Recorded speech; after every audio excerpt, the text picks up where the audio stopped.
کی وہ سطح نہیں ہے جو کھڑا کر دے حکم کر۔ نماز کا کس کو نہیں پتا کہ فرض ہے، کیوں نہیں پڑھتے؟ ایمان کا سرمایہ تھوڑا ہو گیا ہے۔ پردے کا کس کو نہیں پتا کہ مسلمان عورت کے لیے پردہ فرض عین ہے، کیوں نہیں پردہ ہو رہا؟ سرمایہ کوئی نہیں، پیسے کوئی نہیں،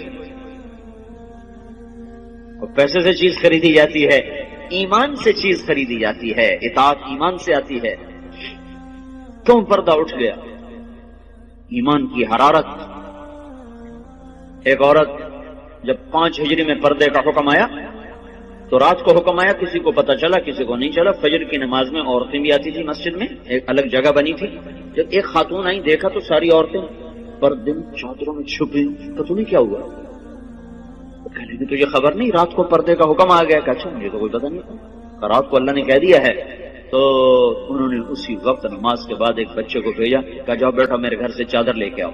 وہ بچہ گیا، گھر سے چادر لے کر آیا، پھر چھپا کے چہرے کے چھپا کے جب گھر پہنچی تو ان کے خامد نے فرمایا جب تمہیں پتہ ہی وہاں جا کے چلا تھا تو اس تکلف کی کیا ضرورت تھی، یہیں آ کے شروع کر دیتی۔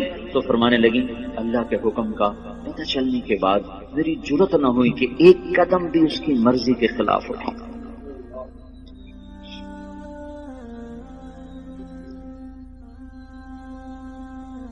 اب چونکہ ایمان کی حرارت ہے نہیں، ایمان کی طاقت کمزور ہو چکی ہے، تو ہیلے بہانے اور لچر عذر۔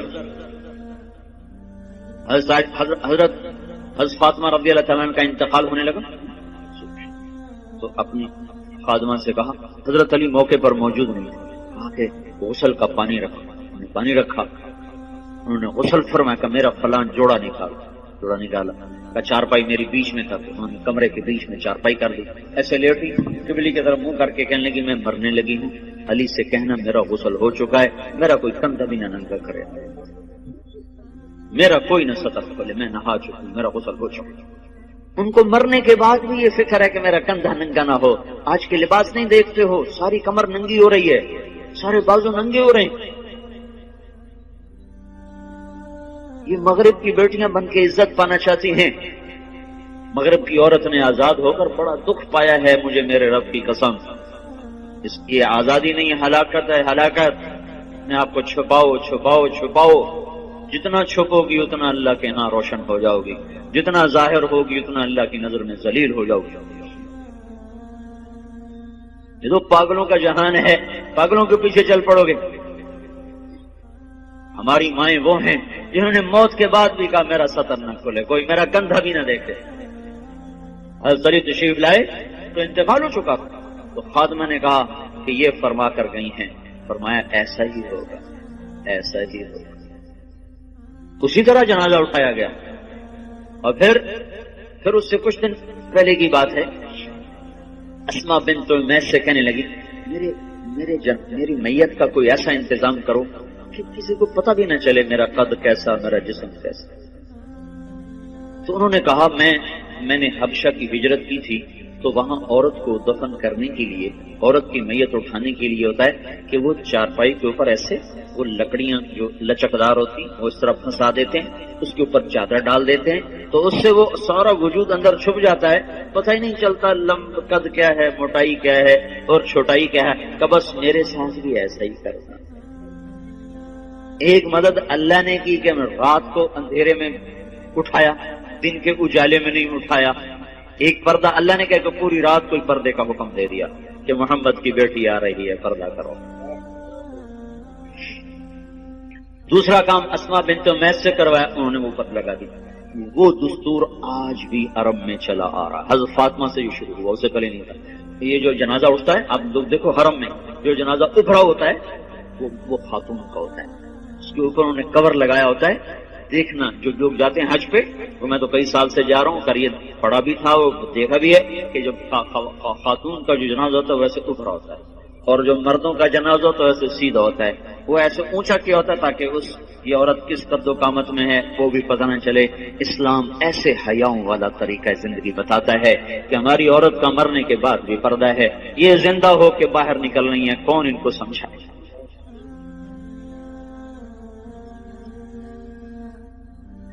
ہاں ہائے تبلیغ اسی زندگی کو سیکھنے کا کام ہے، یہ پاک زندگی، یہ پاکیزہ زندگی، اس کو لے کے در در گھر گھر پھرنا، لوگوں کی خیر خواہی میں، ان کو اللہ کے ساتھ جوڑنے میں، دھکے کھانا، لوگوں کی منتیں کر کے ان کو اللہ رسول کی ترتیب زندگی سمجھانا بتانا، یہ ہے تبلیغ کا کام۔ اس کے لیے ہم عورتوں کو بھی نکالتے ہیں، مردوں کو بھی نکال دو، بھائی سیکھو سیکھو۔ اوپر سے ہواؤں کا تیور بدلا ہوا ہے، پانی بکھر چکا ہے، زمین بے لگام ہونے کا ہے، سمندر اچھل اچھل کے اپنے غصے کا اظہار کر رہے ہیں، اللہ تعالیٰ کی طرف سے نشانیاں ظاہر ہو رہی ہیں کہ یا سیدھے ہو جاؤ یا پانی کی لگام کھل سکتی ہے، یا زمین اپنی کروٹ بدل سکتی ہے، یا ہواؤں کی لگام ڈھیلی ہو سکتی ہے، یا چاند سورج کی گردش وہ ہمارے خلاف چل سکتی ہے، اور کوئی اللہ لاؤڈ اسپیکر لگا کے بتائے گا کہ بس کرو، ختم کرو، باز آ جاؤ۔ انہی چیزوں سے اللہ بتائے گا کہ لوٹ آؤ لوٹ آؤ لوٹ آؤ لوٹ آؤ۔ اس لیے بھائیو بہنوں، توبہ کرو اللہ کے دربار میں، مانگو اللہ سے معافیاں، اور اپنی زندگی کو اللہ اس کے رسول کی پاکیزہ ترتیب میں لاؤ اور ڈھالو، اس کو نکل کے سیکھو، گھروں میں اس کی فضا بناؤ، بچوں کو لے کے بیٹھو، ان کو آخرت بتاؤ، جنت بتاؤ، جہنم بتاؤ۔ آج کا ماں باپ بڑا ظالم ہے کہ 2-3 سال کے بچے کو اسکول کے حوالے کر دیتے ہیں، اور مائیں فارغ، باپ فارغ، باپ کاروبار میں، مائیں اپنے بناؤ سنگار میں۔ آج کی ماں نے جو کرنا تھا وہ تو کر نہیں رہی، اللہ نے اس کے ذمہ خامد کی روٹی نہیں لگائی، خامد کے ماں باپ کی خدمت نہیں لگا، وہ کرے تو اس کی نیکی ہے اور کرنا چاہیے، لیکن اگر وہ نہ کرے تو اس عورت کو نافرمان عورت نہیں کہا جا سکتا۔ تو پھر اس کے ذمہ کام کیا ہے؟ تھکا دینے والا، کھلا دینے والا، جوڑ درد سے پکار اٹھے، وہ کیا ہے؟ نسل کو تیار کرنا۔ یہ اتنا اوکھا کام ہے کہ دانت کے تلے پسینہ آ جائے۔ جو مائیں کرتی نہیں ہے، وہ اپنی طرح جنگل کے پودے کی طرح جوان ہوتے ہیں، جوانوں جب ایسے آنکھ دکھاتے ہیں تو پھر ماؤں کے کلیجے پاڑتے ہیں۔ جب بیٹی آگے سے بولتی ہے تو ماؤں کی راتوں کی نیند اڑتی ہے، اسے سمجھایا کب تھا، اسے ٹائم کب دیا تھا، بچوں کے ساتھ کب بیٹھے تھے۔ مدرسہ تربیت کی جگہ نہیں ہے، نہ خانقاہ تربیت کی جگہ ہے، نہ تبلیغ تربیت کی جگہ ہے۔ سب سے بڑی اور سب سے طاقتور تربیت کی جگہ ماں کی گود ہے اور باپ کا سایہ ہے۔ ماں نے گود خالی کر کے ٹیوٹر کے حوالے کر، ٹیوٹر کے پیٹ سے نکلا ہے کہ تمہارے پیٹ سے نکلا ہے؟ ہاسٹل میں 11 سال کا تھا، میرے باپ نے مجھے ہاسٹل میں ڈالا۔ چھوٹے چھوٹے بچوں کو ہاسٹلوں میں دھکا دے دیا، فارغ تو وہ جنگلی جانور کی طرح اور جنگل کے کانٹے دار جھاڑی کی طرح وہ پروان چڑھتے ہیں، انہیں کیا خبر کہ ماں کیا ہے، باپ کیا ہے۔ تو اللہ کا احسان ہوا، تبلیغ کا کام چلا اور اللہ تعالیٰ نے ہمیں راہیں سجھا دی، دکھا دی۔ اپنی اولاد کے لیے وقت نکالو، گھروں میں بیٹھو، صحابہ کی سیرت پڑھو، حضور کی سیرت پڑھو، جنت جہنم کے واقعات سنو، پڑھو، سناؤ، ان کے معصوم ذہنوں میں ڈالو۔ تو آگے جب چڑھیں گے، پروان چڑھیں گے تو کچھ اپنے اوپر پھلدار ہو کر وہ نکلیں گے، ورنہ تو وہ کانٹے دار جھاڑیاں بنیں گے، کانٹے دار۔ سے وقت دو، اپنے آپ کے لیے وقت نکالو، اپنی نسل کے لیے وقت نکالو، اپنے گھروں کو مسجد بناؤ، گھروں کو مسجد بناؤ۔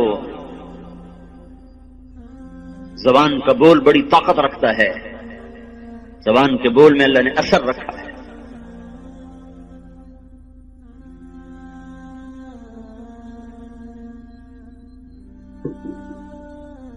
عیسائیوں نے حملہ کیا، مسلمان بادشاہ نے لشکر بھیجا،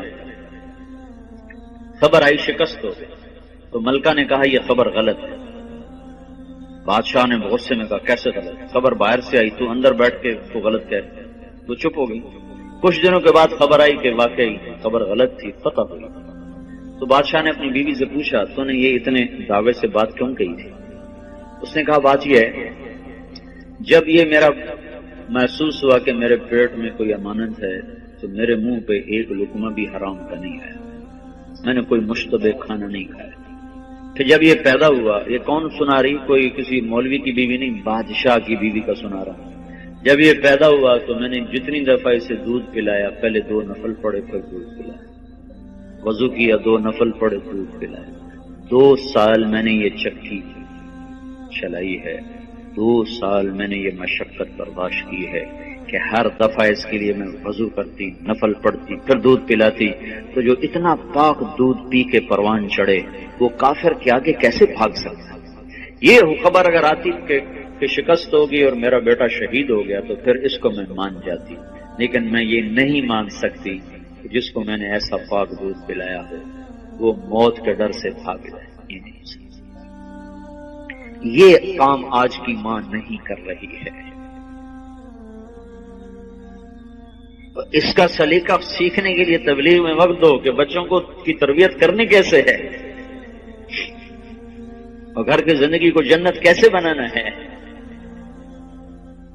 اس لیے بھائیوں بہنوں، پچھلی پہ توبہ کرو، اگلی کے لیے تیاری کرو، اپنے گھروں کو مسجد کا ماحول دو، اپنی زندگی میں پردے کو داخل کرو۔